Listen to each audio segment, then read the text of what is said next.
Hello எல்லாருக்கும் வணக்கம். இன்றைக்கி நம்ம எதை பற்றி பார்க்குறோம்னா, காரில் ஸ்பார்க் ப்ளக் கரெக்டான டைமில் மாற்றுறோமாங்கிறத கன்ஃபார்ம் பண்ணுங்கள். ஸோ இந்த மாதிரி பீரியாடிக் சர்வீஸ் ஒன்று இருக்குது. இந்த பீரியாடிக் சர்வீஸில் காரோட ஸ்பார்க் ப்ளக்கை மாற்றுவாங்க.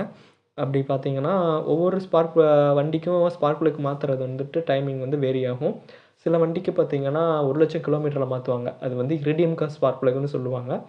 சில வண்டிக்கு நார்மல் ஸ்பார்க் ப்ளக் நம்ம யூஸ் பண்ணுவாங்க. அந்த நார்மல் ஸ்பார்க் ப்ளக் பார்த்தீங்கன்னா 40,000 வந்துட்டு மாற்றுற மாதிரி வரும். ஸோ இந்த மாதிரி ஸ்பார்க் ப்ளக் வந்து கரெக்டான டைமில் நீங்கள் மாற்றினீங்கன்னா மிஸ்ஃபயரிங் பிரச்சனை வரலாம். இந்த மாதிரி மிஸ்ஃபயரிங் பிரச்சனை வந்துச்சுன்னா நீங்கள் வந்து கார் ஜர்க்கிங் ஆகும், அப்பப்போ ஆஃப் ஆகும். ஸோ இந்த மாதிரியான பிரச்சனைகள் அடிக்கடி வரும்.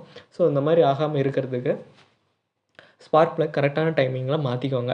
சில டைம் சர்வீஸ் பீரியட் அப்போ கூட ஸ்பார்க் ப்ளக் மாற்றாமல் வர்றதுக்கான நிறைய வாய்ப்பு இருக்குது. அது ஏன்னு கேட்டிங்கன்னா அவங்கக்கிட்ட பார்ட்ஸ் அவைலபிள் இல்லாமல் கூட இருக்கலாம். ஸோ அப்படி பண்ணும்போது உங்ககிட்ட மென்ஷன் பண்ணி கொடுப்பாங்க.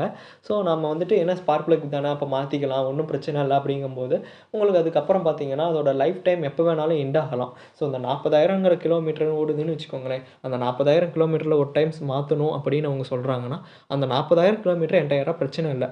பட் அதுக்கப்புறம் பிரச்சனை நிறைய ஏற்படலாம். ஸோ அதனால தான் அந்த 40,000த்துக்கு ஒருக்கா வந்து நாங்கள் வந்து ஸ்பார்க் ப்ளக்கை மாற்ற சொல்கிறாங்க.